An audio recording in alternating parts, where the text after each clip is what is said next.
നമസ്കാരം, ഇത് the Indian.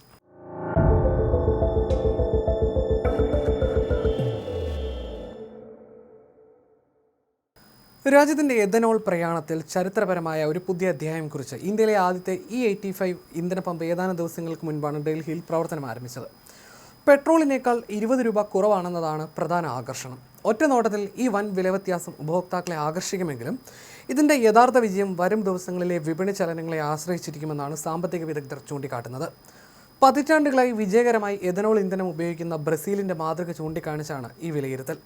ഇന്ധന പമ്പുകളിലെ കുറഞ്ഞ വിലയേക്കാൾ ഉപരിയായി വാഹനങ്ങളുടെ മൈലേജ്, ഫ്ലെക്സ് ഫ്യൂവൽ വാഹനങ്ങളുടെ ലഭ്യത തുടങ്ങിയ മറ്റ് പല ഘടകങ്ങളെയും ആശ്രയിച്ചിരിക്കും ഇന്ത്യയിലെ ഈ വലിയ പരീക്ഷണത്തിൻ്റെ വിജയം നിലകൊള്ളുക.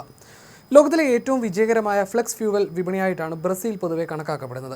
കരിമ്പ് പ്രധാന അസംസ്കൃത വസ്തുവായി ഉപയോഗിച്ചും പെട്രോളിലോ എഥനോളിലോ അല്ലെങ്കിൽ അവയുടെ ഏത് മിശ്രിതത്തിലോ പ്രവർത്തിക്കാൻ ശേഷിയുള്ള ഫ്ലെക്സ് ഫ്യൂവൽ വാഹനങ്ങളുടെ വികസനത്തെ പ്രോത്സാഹിപ്പിച്ചും പതിറ്റാണ്ടുകളിലൂടെ രാജ്യം എഥനോളിനെ അടിസ്ഥാനമാക്കി ഒരു വലിയ ഇക്കോസിസ്റ്റം തന്നെയാണ് കെട്ടിപ്പടുത്തത്. ഇന്ന് ബ്രസീലിൽ വിൽക്കപ്പെടുന്ന പുതിയ കാറുകളിൽ ഭൂരിഭാഗവും ഫ്ലെക്സ് ഫ്യൂവൽ വാഹനങ്ങളാണ്.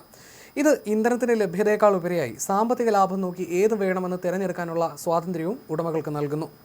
കേവലം സർക്കാർ നയങ്ങളോ അത്യാധുനിക വാഹന സാങ്കേതിക വിദ്യയോ മാത്രമല്ല ബ്രസീലിയൻ മാതൃകയെ വിജയത്തിലെത്തിച്ചത്, മറിച്ച് ഉപഭോക്താക്കൾക്ക് സ്ഥിരമായി ലഭിച്ച സാമ്പത്തിക ലാഭമാണെന്ന് വിദഗ്ധർ ചൂണ്ടിക്കാണിക്കുന്നു.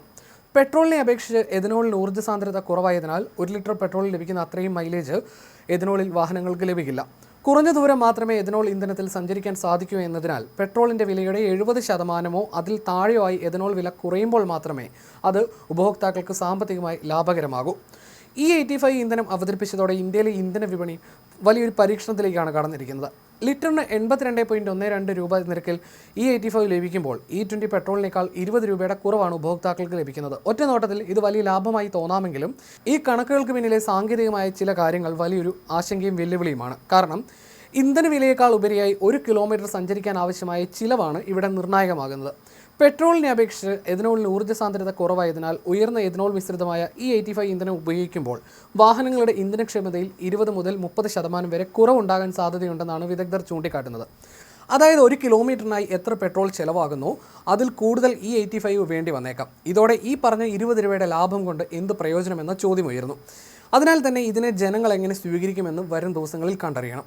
പെട്രോളിനെ അപേക്ഷിച്ച് 30 മുതൽ 35% കുറഞ്ഞ വിലയിൽ E85 ലഭ്യമാകുമ്പോൾ മാത്രമേ അത് ലാഭകരമാകൂ എന്നാണ് ബ്രസീലിലെ സംഭവം തെളിയിക്കുന്നത്. എന്നാൽ ഈ വിലക്കിഴിവ് ഇന്ത്യയിൽ 20 മുതൽ 25% മാത്രമായി ചുരുങ്ങുമ്പോൾ ഈ പറഞ്ഞ ലാഭം സാമ്പത്തികമായി അത്ര ആകർഷണമല്ലാതെയായി മാറുകയാണ്. വില മാത്രമല്ല വെല്ലുവിളി. ഈ രംഗത്ത് വലിയ വിജയം കൈവരിച്ച ബ്രസീലിൻ്റെ മാതൃക പരിശോധിച്ചാൽ E85 ഇന്ധനത്തിൻ്റെ വ്യാപകമായ ലഭ്യതയാണ് അവരുടെ വിജയത്തിന് പിന്നിലെ പ്രധാന ഘടകമെന്നും വ്യക്തമാകും.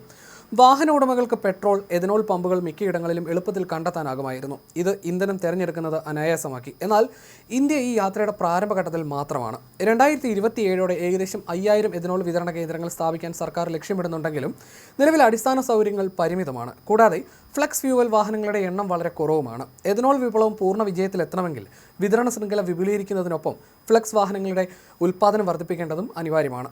തമാശ രൂപേണ നമ്മൾ പറയാറുള്ള കോഴിയാണോ മുട്ടയാണോ ആദ്യം ഉണ്ടായത് എന്ന് ചോദിക്കുന്ന ഒരുതരം അവസ്ഥയാണ് ഇവിടെയും സംഭവിക്കുന്നത്. അതായത് രാജ്യവ്യാപകമായി ഇത്തരം ഇന്ധന ശൃംഖലയില്ലാതെ വലിയ തോതിൽ ഫ്ലെക്സ് ഫ്യൂവൽ വാഹനങ്ങൾ വിപണിയിൽ ഇറക്കാൻ വാഹന നിർമ്മാതാക്കൾ മടിക്കും.